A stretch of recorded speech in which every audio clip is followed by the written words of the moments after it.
মধু মধু আমার বাড়ি টুঙ্গিপাড়া গোপালগঞ্জ। পেঁয়াজ একটা পেঁয়াজ একটু পান্তা ভাত এবং একটু শুকনো মরিচ কেন থাকবে না?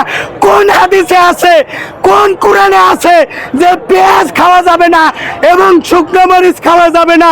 ওই মুফতি আমার সাথে আসুক, আমি ওই মুফতিকে চ্যালেঞ্জ ছুড়ে দিলাম, চ্যালেঞ্জ। পান্তা ভাত খাবো শুকনো মরিচ দিয়ে, পান্তা ভাত খাবো পয়লা বৈশাখী খাবো, কোথায় নিষেধ আছে আমাকে দেখাক। ঈদের দিনে হয় না, ঈদের দিনে হয় না, তাই বলে কি আমরা ঈদ ছেড়ে দেই? কাজেই আমাদের এই সতী হওয়ার জন্য পয়লা বৈশাখ দায়ী না, আমাদের সমাজ দায়ী। এই পয়লা বৈশাখ আমাদের থেকে যেন হারিয়ে না যায়, এই জন্য আমি একজন খাঁটি আলেমে দিন হিসেবে আমি আসছি, যাতে করে আমার সাথে অসংখ্য আলেমও আছে, হক্কানি আলেমও আছে। আমি চাই যে ইলিশ মাছ আমি 400 টাকা দিয়ে ইলিশ মাছ কিনছি, এখান থেকে 2 টুকরা ইলিশ মাছ আমি নিয়ে এসছি 400 টাকা দিয়ে, টাউন হল মোহাম্মদপুর থেকে ইলিশ মাছ কিনছি। আমার এই যে মাছ আছে, এই যে মাছ, এই যে পানি দাঁড়ান, আমি 400 টাকা দিয়ে ইলিশ মাছ কিনছি। কিন্তু ইলিশ মাছ জরুরি না, ইলিশ মাছ জরুরি না। আমি একজন আলেম, হ্যাঁ, এই যে পান্তা ভাত বানাইতেছি, পানি আনি নাই, পানি পড়ে যাবে। বিসমিল্লাহির রহমানির রহিম। হ্যাঁ, আমি লুঙ্গি আনছি, হ্যাঁ, এই যে বিসমিল্লাহির রহমানির রহিম। ভাই কে খাইবেন, কে খাইবেন? আসেন ভাই, আসেন। এই মাছ ধরেন, আমি চালাই দিই, লবণ আনছি। ভাই কে খাবেন?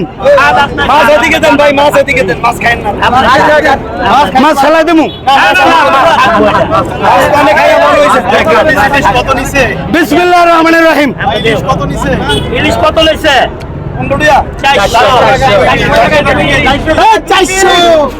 আলহামদুলিল্লাহ ভাই, আজকে যে পান্তা ভাত খাইয়ে মজা পাইতেছি।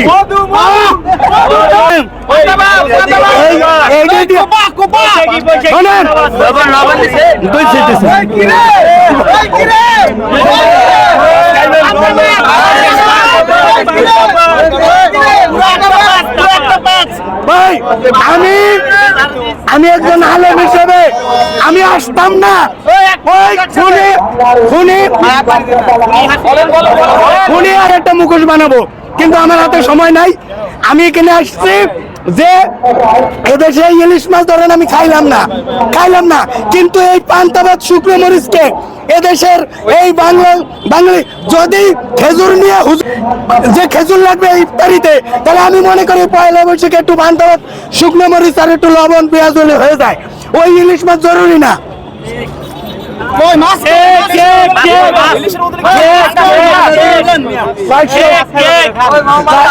400 টাকা দিয়ে এই মাছ পিস। আমার পিস কত? এটা আমি পরবর্তী ভাইদেরকে বলবো এক পিস কত। ভাই এই ছবিতে কথা বলে আমি ভাত খাইতেছি, আমার খাওয়ায় সারা বিশ্বে কথা বলতেছে। এই জন্য ওই ফ্যাসিস্টের মুখোশ না বানাইলে মাছ ভাই টোটাল মাছটা 400 টাকা, পুরো মাছটা 400, পুরো মাছ 2500 টাকা। ভাই আমি বলবো ভাই কথা কইেন না, শুনেন, আমি এখানে আমার একটাই মেসেজ, যে যদি খেজুর জরুরি হয় ইফতারি করতে, তাহলে আমাদের পয়লা বৈশাখে এই শুকনো মরিচ ভাজি আর এই পেঁয়াজ আর এই পান্তা ভাত জরুরি। এইটাকে সরকার জন্য একটা আইন করে যে এই পয়লা বৈশাখ আমাদের বাংলাদেশিদের ঐতিহ্য, আমাদের শতাব্দীর পর শতাব্দী যুগের। এই সৌদি আরবের হুজুরেরা এইখানে হাত বাঁধে, আমরা তো এখানে হাত বাঁধি না। আমি খান এম এ সিদ্দিক, আমি 32-এর সর্বাধিনায়ক। 32 ডক্টর ইউনূসও ভাঙে নাই, ইউনূসের ভাঙে নাই, 32-এ ভাঙছে এই খান এম এ সিদ্দিক। সেই এই পান্তা ভাত খাইলে শক্তি আয়।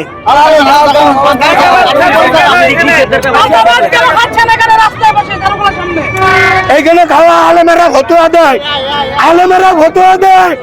পান্তা ভাত খাওয়া জায়েজ নাই। তাহলে এই ধরনের 2 নম্বর ফতুয়া বন্ধ করার জন্য আমি এনে ভারতাবাদ খাইতেছি। তার মুখাবত যদি তৈরি করা না হয় তাহলে তো জাতি জানতে পারবে না ওই একটা এবং ওই একটা মেয়ে এবং নিজে স্বৈর শাসক এবং লৌহ মানবী, এবং এটা তো জাতি জানবে না। তারও অপকৃতি যদি বলি তাহলে ওই যে নান্টু না একটা বই লেখছিল আমার ভাষা, ওইটা ভাই সাংবাদিক বাইরে পড়ে নিয়েন।